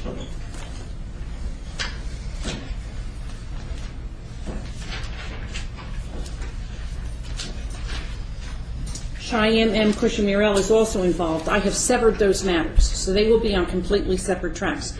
But he told me that he had filed a notice of removal to the federal court, and my question to you is, have you filed a notice of removal to federal court with regard to any of these matters? Yes, ma'am. Notice of removal All has of been them? filed All of them? regarding all matters. The three matters? Yes, the three Okay. matters that you. May I ask you, please, would you tell me, when did you file this? It was filed last night, FedEx. To By the way of federal FedEx, court? to the federal court. All right. Yes.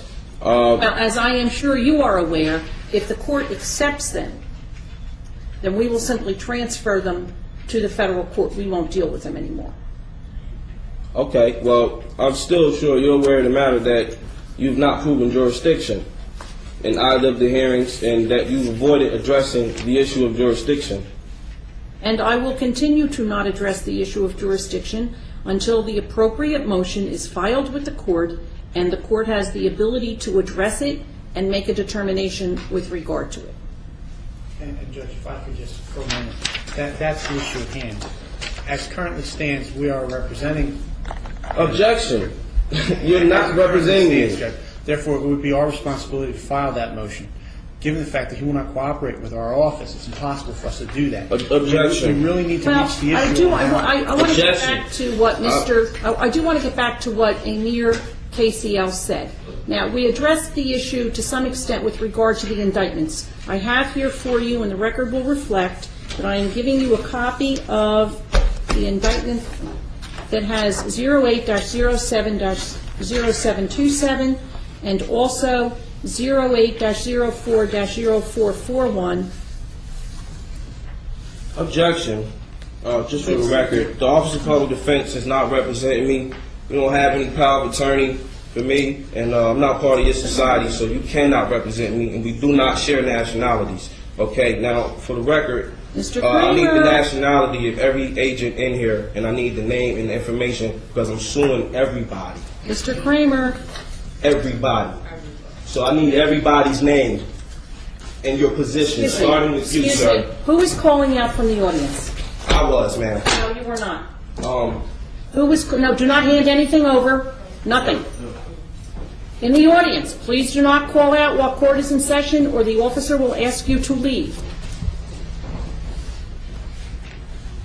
These are now completely discombobulated. They're not stable to, well, Well, the one wasn't stable anyhow. The one was. I'm going to say it's stable the way she wants to. She'll go back to stable. no, I don't have, look, you can't even read this. Is that what I gave you? I think so, yes. I give you back the original. Do you have the copies? I gave them to her. Okay. I need your name and position, sir. I need your name and position, sir. No one is going to give you any information. Ma'am, are you stating that you are not obligated to provide me with your identity and status? You know my name. Your employees or your co-workers are not obligated to provide me with their identity, status, and company position, ma'am? Ma'am, Yes? did you not just hear me? I didn't hear you. I'm sorry. I was trying to get the paperwork together. Okay, okay. Can you wait a moment till I'm finished? No, I'm going to review myself. I'm here on the time, ma'am. Now, hold on. All right. I'm trying to get all these papers together. It's a simple question. I'm sure you can answer it while you get your papers together. I cannot get them together. I can't answer. This only has 3. Okay. This has 3 counts, and this you didn't make a 3 copy counts. of the last count. So make a copy of the last page and bring it in, Okay. and we'll staple them together.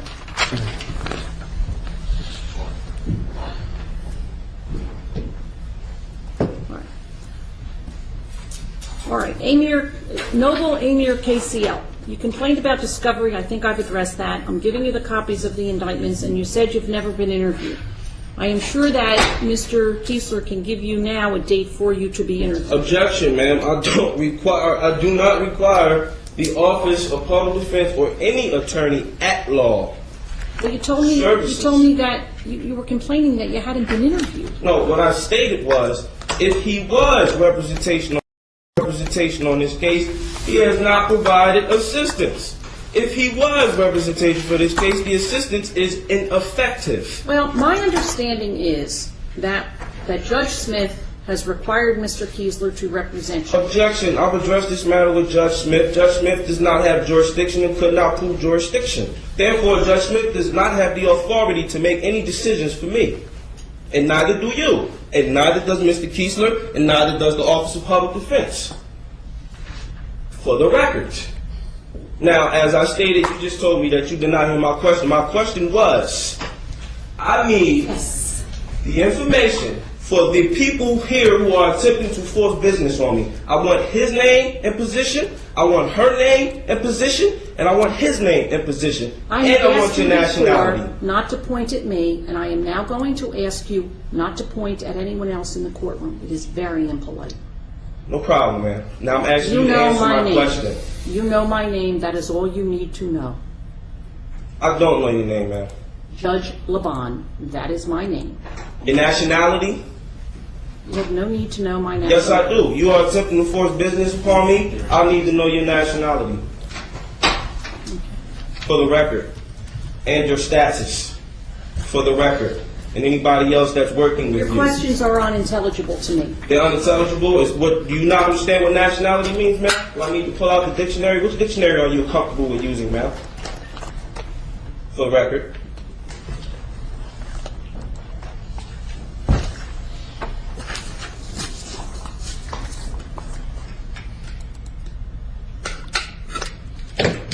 All right. The record should reflect that I am going to give to Noble Amir KCL, a copy of indictment 08-07-0727 and indictment 08-04-0441. Objection, ma'am. Could you state for the record who those indictments are addressed to? Well, Stating who you were giving to. Objection. Wait, no. Hand that back to her because she needs to repeat. She needs to state for the record. I am handing the papers to Noble Amir KCL. I need to know who's on it, ma'am. It doesn't matter who's on it. Yes, I'm it giving does. you copies of papers. I need to know who's addressed to. Read it. If it's not addressed to me, Read it. you've not read my notarized affidavits. Read it. You've not read my notarized affidavits. Well, this is what I'm going to do. I'm going to give this matter another date. Mr. Kiesler, you can make whatever application you want. Noble Linear KCL, you can make whatever application you want. Hopefully, in the meantime, we will hear from the federal court with regard to the removal application. I'm going to just state for the record that your application to do any further proceedings are denied because you have not proven jurisdiction, neither has the prosecution who was here and present. Prosecution, would you state your proof of claim for the record? Your Honor, would any motion by our office be heard on the next date, or would you set a separate hearing? No, it'll be heard on the next date. Thank you. For the record, your application and proceed to set any hearings is denied, not proven jurisdiction.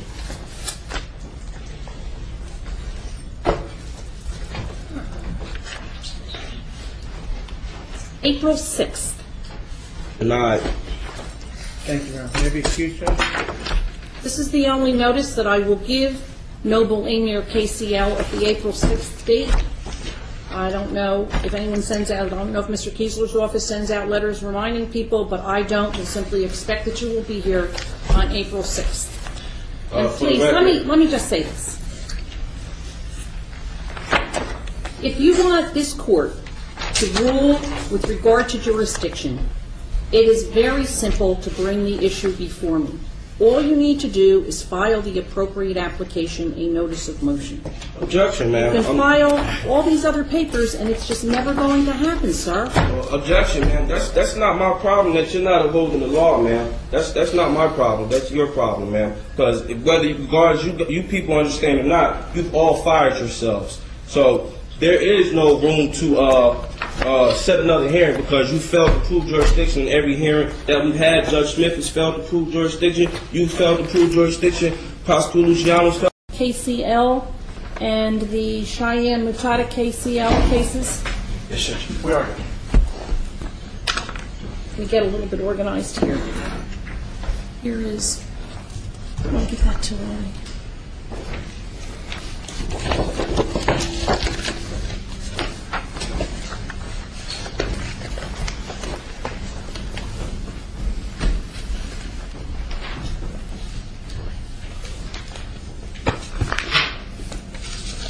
Mark took that. Yeah. No, yeah, but I have some Mark's file. I know.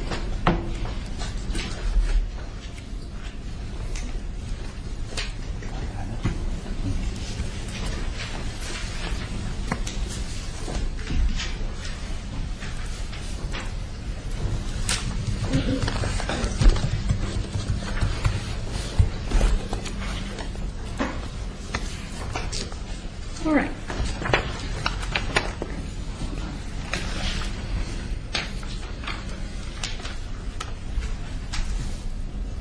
Under indictment 08-04-0441, this is the matter of the State of New Jersey versus Cheyenne Mutata Kushamirel and also Noble Linear KCL.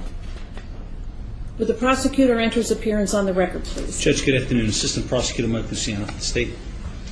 All right, and would the defense attorneys enter their appearance? Teresa Ganem on behalf of Cheyenne and Kushner L. Objection. I do not have a contract with the public defender's office. I've never spoken to her. Don't know where she's from. I don't know her. I have no contract with them to be a representative for me in any way. As I said before. Right, your objection is noted for the record. Let me just proceed for a moment, please. Objection. Mr. Kiesler. John J. Kiesler on behalf of the defendant, not to my immediate right, but at the end, Judge. All right.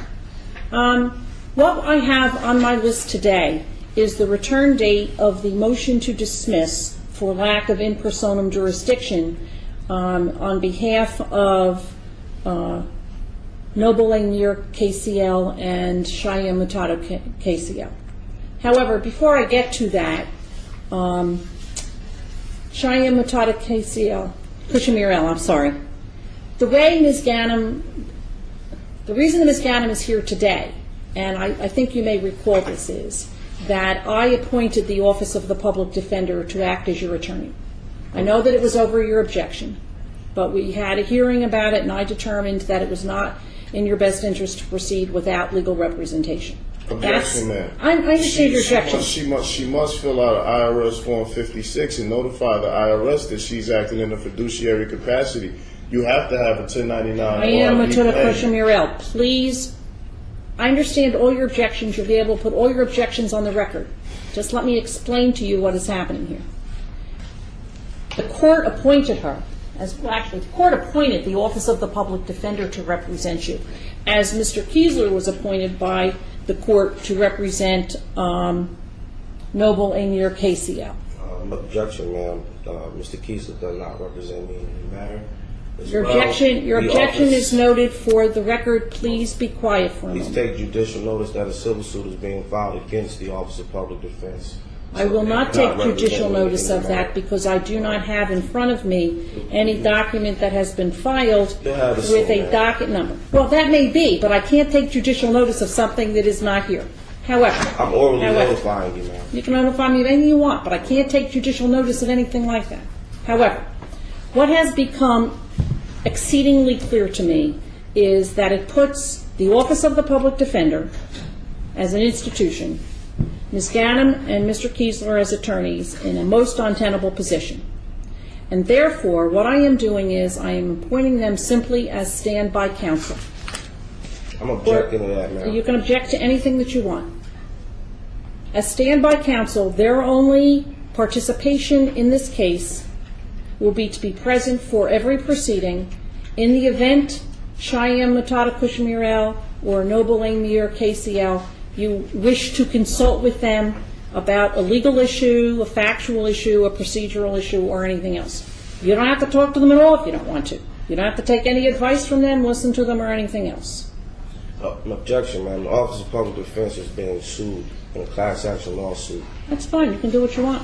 I mean, like I said, you asked me if I would take judicial notice of it. I am unable to take judicial notice of any lawsuit that I don't have here in front of me. Simply orally notifying me, ma'am. Well, if you read the rules, however, you will note that the court does not take judicial notice of oral notification. Well, I must object. The objection is? The Office of Public Defense is being sued. They cannot represent me. They're not representing you. Thank you. That was what I just said. They are here simply as standby counsel. If you wish to consult with them, ask them for their advice, ask their opinion, ask them about procedure, whatever it is. The only questions I would have to ask them, ma'am, would be during the trial in federal civil court, ma'am, district court. I have no further questions to ask. The question I do have, ma'am, is if the woman, Ms. Ganem. Ms. who? Ganem, G-A-N-I-M. Ganem, and Gentleman Kiesler would have to fill out an IRS Form 56, and I would need copies of the 1099 OID that Mr. Luciano is supposed to file and notify the IRS. If anybody's acting in a fiduciary capacity, you would have to sign an IRS Form 56 and notify the IRS that they're acting in a fiduciary capacity. I would also be needing copies of those filled out applications to the IRS. There's no need to respond, Mr. Kiesler. No, Your Honor, having been relieved and now appointed standby counsel, may we take position behind? Yes. Yes, certainly. Judge, if I may, before I take position behind, if I may, for the record, show that I'm giving the discovery that was given to me by Mr. Luciano to Cheyenne M. Kishner L. Thank you. All right. I know there has been some discussion about discovery, and that envelope of discovery is for you, Cheyenne Mutada Kushamir L. Thank you. I'd like to ask you a question, both of you and each of you. I know that in the past I have referred to you either as Mr. L, Mr. Kushamir L, and I think it was Noble Amir KCL indicated to me that that was not an appropriate way in your society to address you. I would like to ask you if there is a way that is appropriate other than to say Noble Amir KCL and Cheyenne Mutada KCL, Cheyenne Mutada Kushamir L, to shorten it, if there is an appropriate way to address you. The only proper way to address us would be sovereigns of the Moroccans society. Would be what? Sovereigns of the Marakush Society. Well, the problem is I cannot say to you, sovereign of the Marrakesh Society, because there's two of you, and the record would not know that I am addressing you. So if I say sovereign of the Marakush Society, is that it? Yes, ma'am. Okay, let me write this down. Sovereign, wait, hold on. Sovereigns of the Marakush Society. Other than that, there will be no probable other way to address us by other than Noble Amir KCL, Okay. Noble Cheyenne, and Total Kush. That's fine. That's fine. Then I will refer to you. Now, are you also referred to as noble? Yes, I am a nobleman, ma'am. Okay.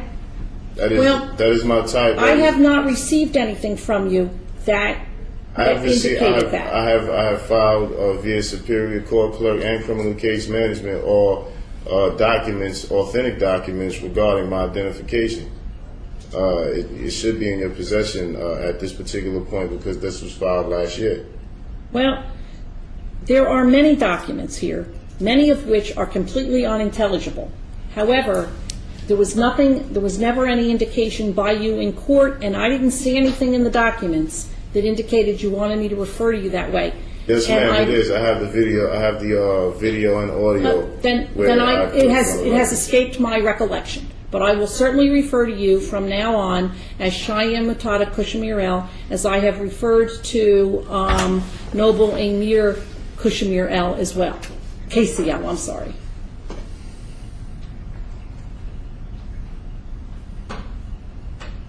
As well as a notice of removal has already been put in. This the Superior Court clerk, as well as Criminal Case Management, as well as the prosecutor's office, has made it extremely and exceedingly difficult to serve the papers of the notice of removal on this court. On this court? Yes, ma'am. All you do is go to the first floor and get it stamped in. I do it all the time, but the women down there seem to not understand where the papers were supposed to go and what was supposed to be done with it. So you should be in receipt of those documents filed with the federal court docket number on. Do you have a copy of them with you now? I just served the paper down. You don't have a copy for yourself? Yes, but because the last time this matter was before the court. This was on short notice. I actually have to be at the federal court in a few minutes. Actually, this was completely notification that I received to specially appear here was completely. The last time Noble Amir KCL was in court, he told me that a notice of removal was being filed, and I have never seen that. So I'm not aware of the fact that it's been filed. Before today is out, I'll make sure your office and you receive it hand. If not, you'll be receiving it in the morning. This was filed all the way back in January, so I don't understand what the confusion is about or where it comes from. I don't work here, so I don't know. I don't have any confusion. I don't have any as well in regards to it being filed. All right. I did want to ask you a question, Noble Cheyenne Mutada Kushamir El. The last time that you were in my courtroom, I gave you a court date in March, and I want to make sure I have the correct date here. March 23rd. I'm not aware of a March 23rd, but I do recall last time I was here, I did make you aware that I would not be appearing here any longer, and you told me that was fine and that to do what I wanted to do. So I'm just quoting what you said verbatim. So the March 23rd date, like you said, you don't give out notices and notifications through the mail, and I had no agreement to or notification for the March 23rd date. That's why I'm not aware of it. You were in court, and I told you about the March 23rd yes, date. And I told then you that. When you weren't here on March 23rd, Ms. Gannam, who was representing you at that time, was present and asked if your matter could be continued until today, and that's why you got a letter from her. But I just wanted to make that clear, because I don't send letters in the mail. I tell people when they are in court. Well, that does clear up that issue. All right. The issue before the court today is to address the issue of in personam jurisdiction, which has been raised by Noble Amir KCL and Noble Cheyenne Mutada Kushamir El on a variety of occasions. And as I have made clear, I am going to treat the documents that have been filed I have here what was filed on January 7th with my chambers, the non-negotiable affidavit of fact to dismiss with prejudice for lack of personam jurisdiction. And that's the issue that I am going to discuss this morning. I know that I have received from Mr. Luciano a copy of his brief in opposition to that. And I'd like to ask Noble Shyam Mutada Kushamir, do you have anything further that you want to say in support of your application?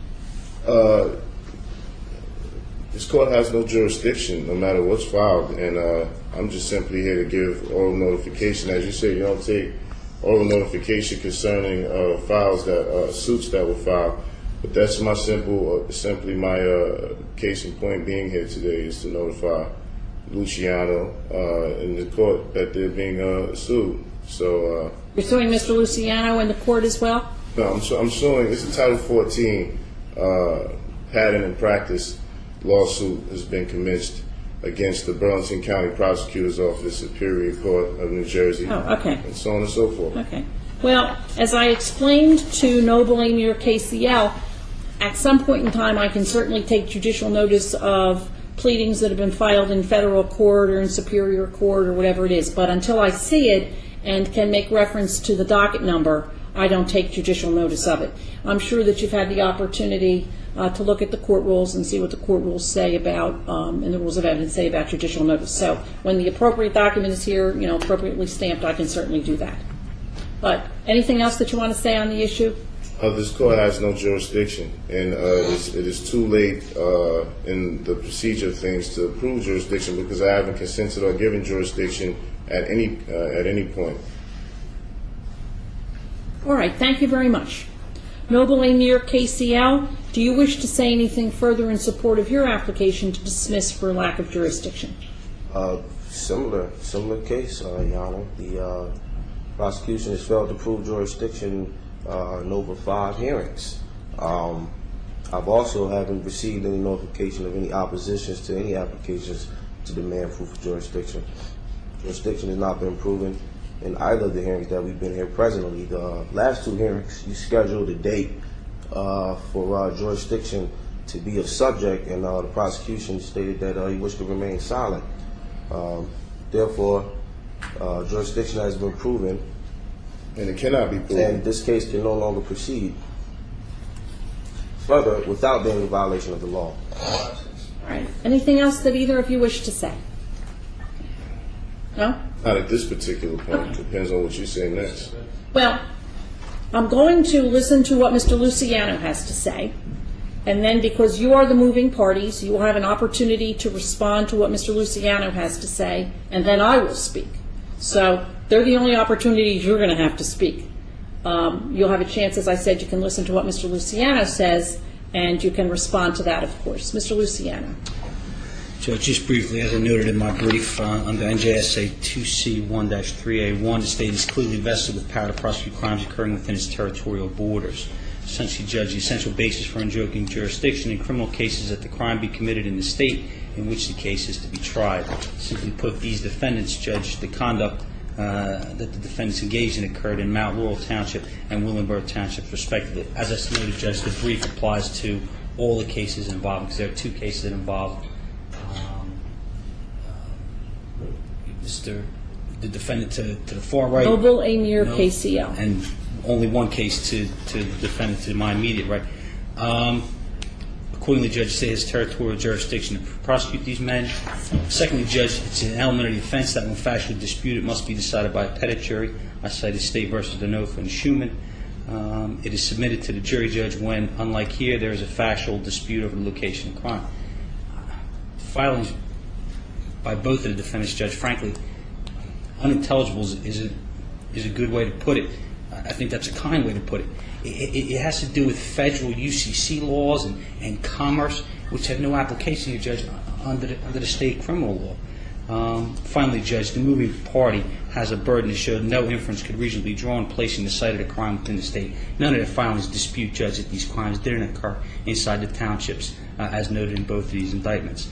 Finally, Judge, the defendants have not presented any credible evidence indicating any personal immunity from prosecution by the state. For that reason, Judge, the state would ask that you use this. Excuse me, Mr. Luciano.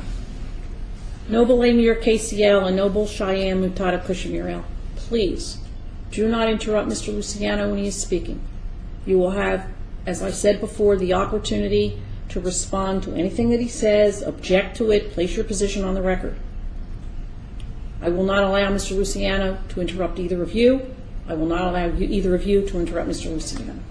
Continue, please. Just simply to state, would ask that you deny the defendant's motion to dismiss the indictment for lack of jurisdiction, which was the way essentially, Judge, you titled this.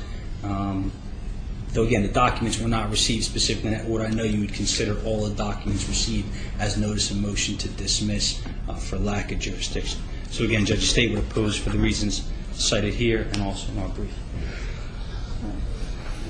Noble Cheyenne Mutada Kushamiriel, do you wish to respond in any way to what Mr. Luciano has said? Yes, after Amir KCL responds. Yes. All right, that would be fine. I wish to object.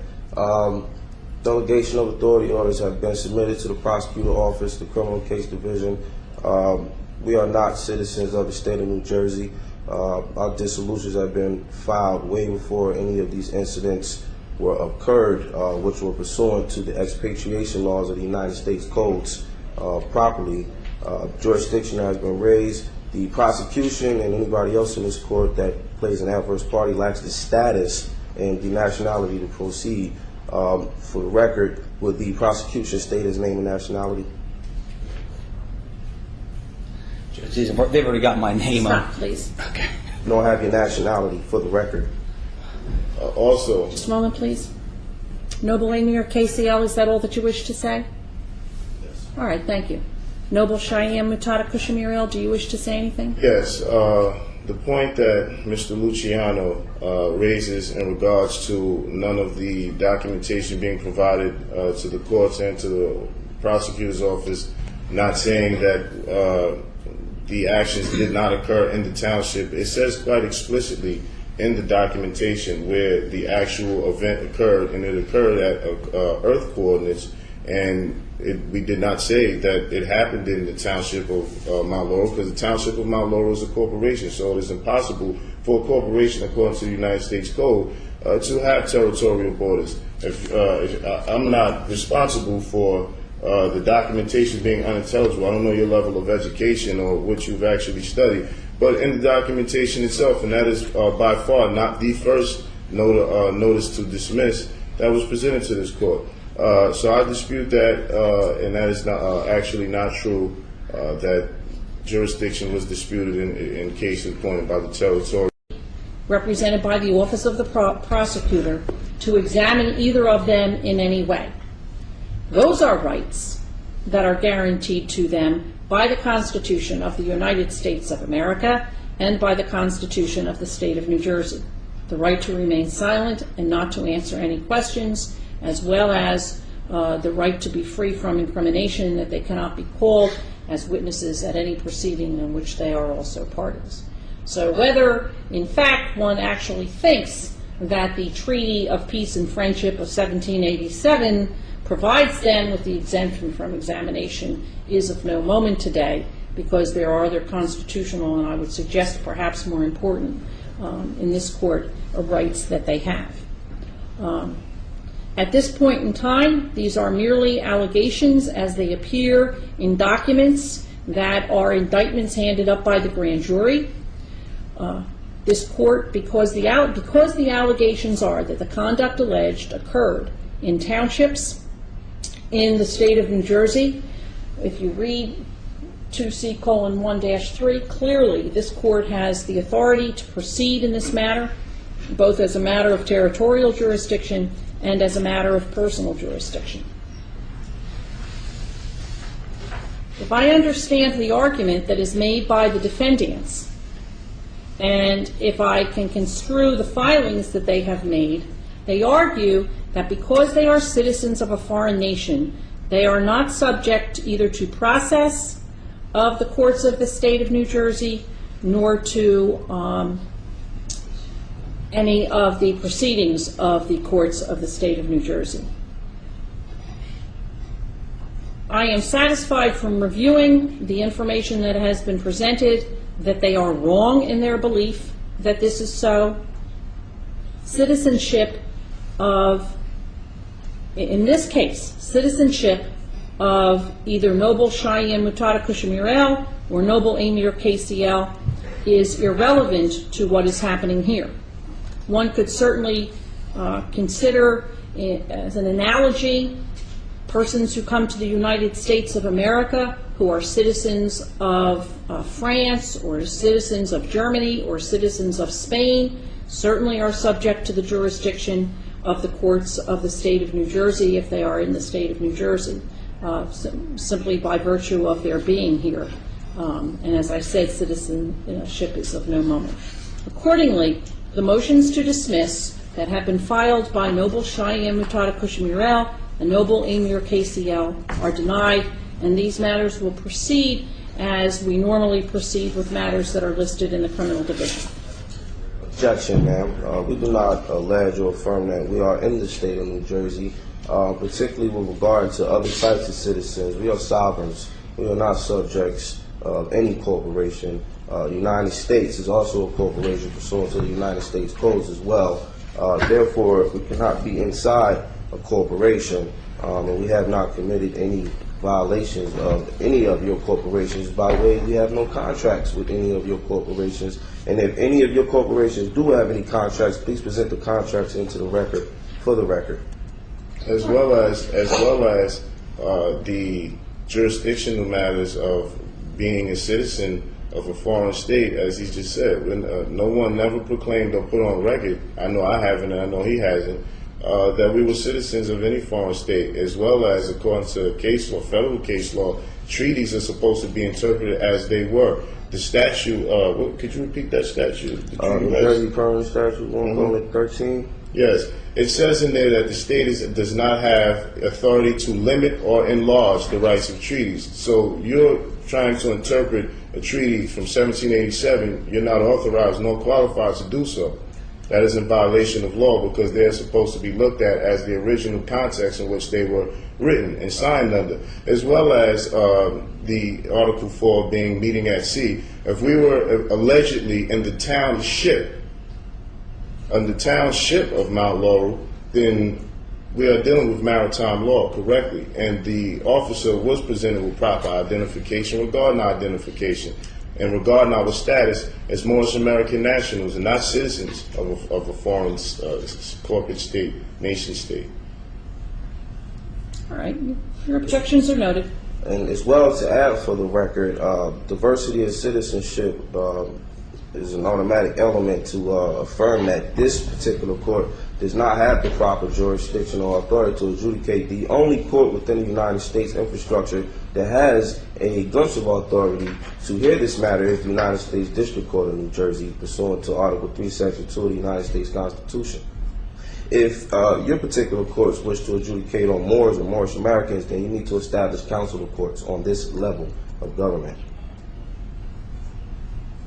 All right. Now that I have decided the issue of jurisdiction, these matters are able to proceed, as I indicated before, according to the usual procedure that we have.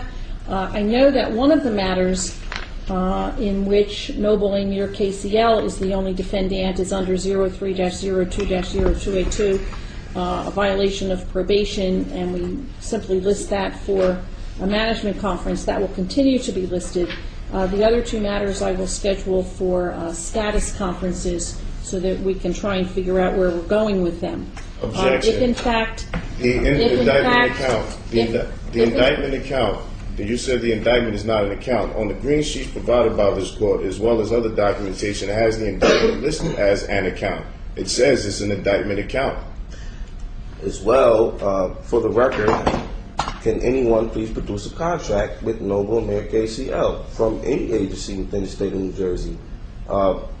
I don't have any contracts with Noble any Cheyenne agency. Mutada Kushamurel, I am going to give you another court date. This will be for a Perfect. status conference Objection. in this matter. No, Furthermore, sir, you compelled- listen to me. Stop speaking, please.